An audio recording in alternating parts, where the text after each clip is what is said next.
ঢুকিয়ে দেয় এবং লিভারের মধ্যে ঢুকিয়ে দেয়। এই দুটো হচ্ছে আমাদের মেজর অর্গান যারা ব্লাড থেকে সুগারটাকে টানবে। তো এখানে ফ্যাটের কি রোধ, আমরা ধরুন শরীরের মধ্যে বেশি ফ্যাট হয়ে যাচ্ছে, আমাদের প্রত্যেকটা মাংসপেশির মধ্যে কোষ আছে, লিভারের মধ্যেও কোষ আছে। এই যদি এক্সেস ফ্যাট হয়ে যায়, এই ফ্যাটগুলো আগে থাকতে কোষের মধ্যে গিয়ে ঢুকে যাচ্ছে, ফলে ইনসুলিন করছে কি ওই ব্লাড গ্লুকোজটাকে আর কোষের মধ্যে ঢোকাতে পারছে না। সেটা মাংসপেশির ক্ষেত্রে প্রযোজ্য এবং লিভারের ক্ষেত্রেও প্রযোজ্য। আপনারা অনেকে হয়তো ফ্যাটি লিভার টার্মটা শুনেছেন, হয়তো কারো আলট্রাসোনোগ্রাফি করতে গিয়ে ফ্যাটি লিভার হয়েছে। ফ্যাটি লিভারের কথা মানে হচ্ছে যে লিভারের মধ্যে এক্সেস ফ্যাট। এইবার যদি কোষের মধ্যে, সেটা মাংসপেশি হোক বা লিভারের মধ্যেই হোক, যদি আগে থাকতে ফ্যাট ঢুকে বসে থাকে, সেক্ষেত্রে কিন্তু সুগার আর ঢুকতে পারছে না, ফলে ব্লাড সুগারটা বেড়ে যাচ্ছে। এইবার তখন প্যানক্রিয়াস কি করছে, প্যানক্রিয়াস তখন যতটা দরকার তার থেকে বেশি ইনসুলিন প্রোডাকশন করছে। হ্যাঁ, তো এটা হচ্ছে এটা সেই সোনার হাঁসের ডিমের মতো আর কি, যে প্যানক্রিয়াস বেশি ইনসুলিন প্রোডাকশন করছে, ইনসুলিন বাড়ছে বাড়ছে বাড়ছে, একটা সময় গিয়ে কিন্তু প্যানক্রিয়াসটা ফেল করে গেল, তখনই কিন্তু আমরা ডায়াবেটিস শুরু হলো। ঠিক আছে, তো আমাদেরকে যদি ডায়াবেটিস প্রিভেন্ট করতে হয়, আটকাতে হয়, তাহলে কিন্তু আমাদের বডিতে ফ্যাটটা কমাতে হবে। অর্থাৎ আমাদের বডি ফ্যাটটা কমলে তবেই কিন্তু আমরা ডায়াবেটিসের হাত থেকে রক্ষা পাবো। এবং মানে ওবেসিটি হচ্ছে অন্তত 20টা রোগের, আমি যখন মাঝখানে স্লাইডগুলোতে বলবো তখন দেখবেন 20টা রোগের মেন কারণ। মানে আমরা যদি বডি ফ্যাটটাই কমাতে পারি তাহলে কিন্তু আমরা মানে প্রায় 20-22টা রোগ থেকে আমরা মুক্তি পেতে পারি। সেই জন্যই আমাদের ওবেসিটি দিয়ে আজকের হচ্ছে প্রেজেন্টেশন। তো এটা হচ্ছে জাস্ট একটা ডেটা যে অ্যাট প্রেজেন্ট ইন্ডিয়াতে মোটামুটি 13 ক্রোর মধ্যে ওবেসিটি আছে, এবং বাচ্চাদের মধ্যে এখন মানে 10 জনের মধ্যে একজনের ওবেসিটি আছে। এবং ওবেসিটির মধ্যে দুটো ডিফারেন্স আছে, একটা হচ্ছে জেনারেলাইজড ওবেসিটি, পুরোটাই মানে আছে, আর একটা হচ্ছে পেটটা বেড়ে যাচ্ছে, যেটাকে বলে সেন্ট্রাল ওবেসিটি। আমাদের মেডিকেল টার্মে বলে সেন্ট্রাল ওবেসিটি, মানে সোজা বাংলায় হচ্ছে যে ভুঁড়িটা বেড়ে যাচ্ছে। এটাই আরো বেশি ডেঞ্জারাস। তার কারণটা হচ্ছে যে আমাদের লিভার, প্যানক্রিয়াস, পাকস্থলী সব অর্গানগুলো এখানেই আছে, এবং ওখানে গিয়ে ফ্যাট জমছে বলে ইনসুলিন কাজ করতে পারছে না। এবং দেখা যাচ্ছে যে এটা পোস্ট কোভিড আরো বাড়ছে। তার কারণ হচ্ছে এই যে ওয়ার্ক ফ্রম হোম, এবং প্রচুর আমরা ধরুন এই যে জোম্যাটো, সুইগিতে খাচ্ছি, এবং আমাদের এক্সারসাইজ কমে যাচ্ছে। তো এক্সারসাইজ কমে যাচ্ছে বলে ফ্যাটটা বাড়ছে। এবং দেখবেন এখন আপনাদের আশেপাশে অনেকের খুব ইয়ং বয়সের মানে ডায়াবেটিস হচ্ছে। হ্যাঁ, হয়তো আগে আমরা দেখতাম 40 বছরের বয়স হয়, কিন্তু এখন দেখা যাচ্ছে 25-30 বছরও ডায়াবেটিস হচ্ছে। এবং এটার অন্যতম প্রধান কারণ কিন্তু obesity. Obesity is the main disease behind type 2 diabetes. এবং এটা প্রেডিক্টেড যে 2040-তে এটা 3 গুণ বেড়ে যাবে। মানে আজকে যেটা ধরুন 13 কোটি আছে ইন্ডিয়াতে, সেটা কিন্তু 240-তে প্রায় 40 কোটির কাছাকাছি মানে দাঁড়াবে। এবং অ্যাট প্রেজেন্ট ইন্ডিয়াতে হচ্ছে ডেটা হচ্ছে যে প্রতি 100 জনে 6 থেকে 7 জনের ডায়াবেটিস আছে, এবং 15 জনের প্রি ডায়াবেটিস আছে। প্রি ডায়াবেটিস মানে তারা ডায়াবেটিসের পূর্ববর্তী ধাপে আছে, মানে তাদেরকে এখনোই প্যানক্রিয়াস ইনসুলিন মানে একটু বেশি বেশি করে বার করে চেষ্টা করে যাচ্ছে, কিন্তু যদি প্যানক্রিয়াস ফেল করে তখন এই 15 জন কিন্তু ওই ডায়াবেটিসের গ্রুপের মধ্যে ঢুকে যাবে। ঠিক আছে, তো এটা হচ্ছে একটা। তো মেন কারণটা কি, ওবেসিটির মেন কারণটা হচ্ছে যে আমরা বেশি খাচ্ছি, কম এক্সারসাইজ করছি। ঠিক আছে, এটাই হচ্ছে বেসিক কারণ আর কি। এবং এখানে কতগুলো হরমোন আমাদের ইন্টারটেক করে আর কি, যে আমাদের হরমোনগুলো যে কিছু ব্রেন থেকে শুরু হয় কাজটা আর কি, যে ব্রেনের কতগুলো হরমোন আছে আমাদের হরমোনের ইন্টারসে, যে এই হরমোনগুলো ডিসব্যালেন্স হলে এই একটু আগে আমি যে আপনাদের যিনি ইজিএম উনি বলছেন যে এখন খুব সবাই 8টার আগে কেউ বেরোতে পারছে না অফিস থেকে, যে স্ট্রেস লেভেল বাড়ছে। এই স্ট্রেস লেভেল বাড়লে কিন্তু আমাদের হরমোনের বিভিন্ন সমস্যা হয়। তো সেটা নিয়ে আমরা করবো। তো এটা হচ্ছে এনার্জি ব্যালেন্স, যে আমাদের যেটা আমরা খাচ্ছি, যেখানে ধরুন ইনটেকটা কন্ট্রোল করে হাঙ্গার, মানে আমাদের কতটা খিদে আছে, মানে স্যাটাইটি মানে কতটা খিদেটা কমে যাচ্ছে, আর কতটা আমাদের নিউট্রিয়েন্ট অ্যাবজর্পশন হচ্ছে। এইখানে হচ্ছে এক্সপেন্ডিচার, এটা হচ্ছে মানে মেটাবলিক রেট। হ্যাঁ, আর হচ্ছে এক্সারসাইজ, যত আমরা এক্সারসাইজ করবো তত কিন্তু আমাদের মেটাবলিক রেটটা বেড়ে যাবে। আর এটা হচ্ছে যে আমাদের নন এক্সারসাইজ অ্যাক্টিভিটি থার্মোজেনেসিস। নন এক্সারসাইজ মানে হচ্ছে যে কিভাবে আমরা যেটা খাবারটা খাচ্ছি সেটাকে আমরা বার্ন আউট করে এক্সারসাইজ না করে।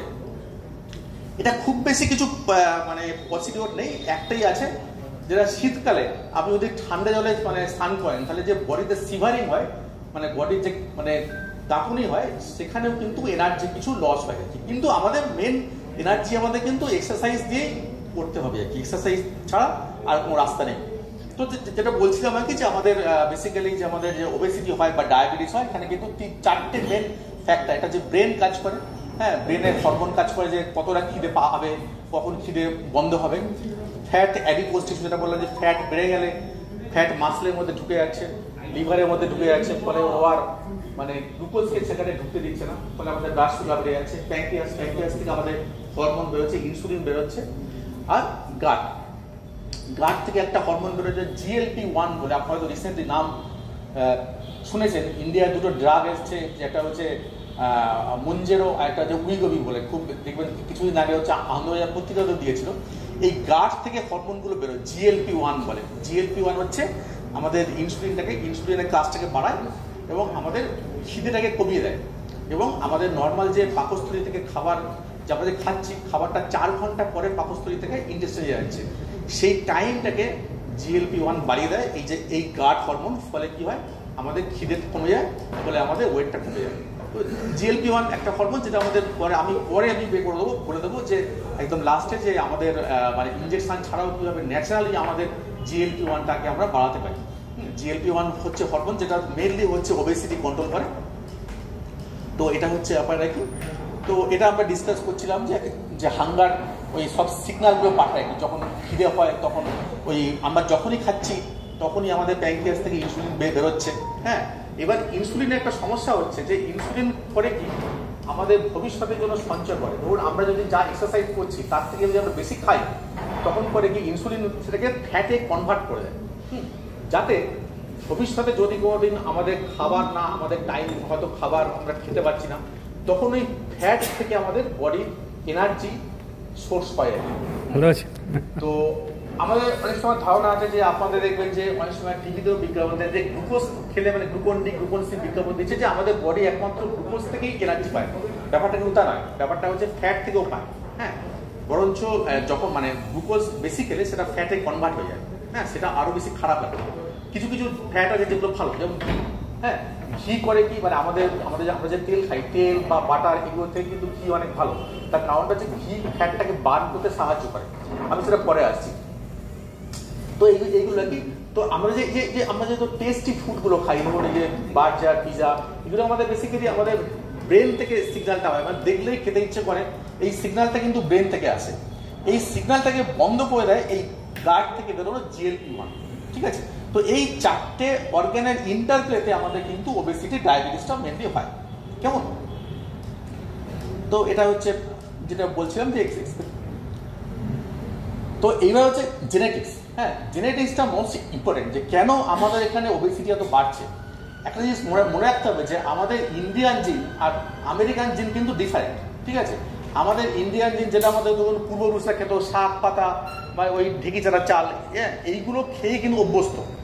হঠাৎ করে যদি আমরা সেটাকে চেঞ্জ করে আমেরিকান খাবারগুলো খেতে আরম্ভ করেছি, পিজা, বার্গার, যে এখন সব ফাস্টফুড হয়েছে, সেগুলো কিন্তু আমাদের জিন মানে জেনেটিক যে বডির মেটাবলিজম কন্ট্রোলের জিন কিন্তু সেটাকে অ্যাকসেপ্ট করতে পারবে না। ফলে কি হচ্ছে, আমাদের ওবেসিটি, ডায়াবেটিস এগুলো বাড়ছে। তো এগুলো কমাতে গেলে কি করতে হবে, আমরা আমাদের পূর্বপুরুষদের যে খাবারগুলো খেত, শাক পাতা, এগুলো ভেজিটেবলস, হ্যাঁ, বা কম তেলে রান্না, সেইগুলোতে ফিরে যেতে হবে। তো এখানে জেনেটিক্সটা কিন্তু একটা খুব গুরুত্বপূর্ণ জিনিস আর কি। ঠিক আছে, তো এটা আমরা দেখছিলাম যে সেটাই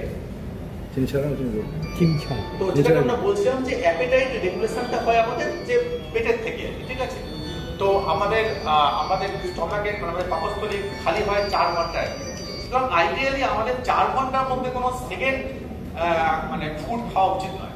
আমাদের 4 ঘন্টার মধ্যে যদি কোনো সেকেন্ড ফুড খাই, যেটা ধরুন আমাদের পাকস্থলী থেকে অলরেডি মধ্যে পৌঁছয়নি, তাহলে কিন্তু আবার ইনসুলিন বেরিয়ে ওই এক্সট্রা খাবারটাই কিন্তু ফ্যাটে কনভার্ট করে দেয়। ঠিক আছে, সুতরাং 4 ঘন্টার গ্যাপটা হচ্ছে খুব মানে জরুরি আর কি, যেটা তো ইম্পর্টেন্ট। কেননা যে ওই আমাদের সিগন্যালটা যে পেট থেকে যে ব্রেনের মধ্যে যাবে, হ্যাঁ, তখন কিন্তু ওই 4 ঘন্টা পরেই যায় যে তুমি আর খাবার খেও না, মানে ব্রেন বলে যে সাবপ্রেস করে দিতে, যা কি যেটা কমিয়ে দিতে আর কি।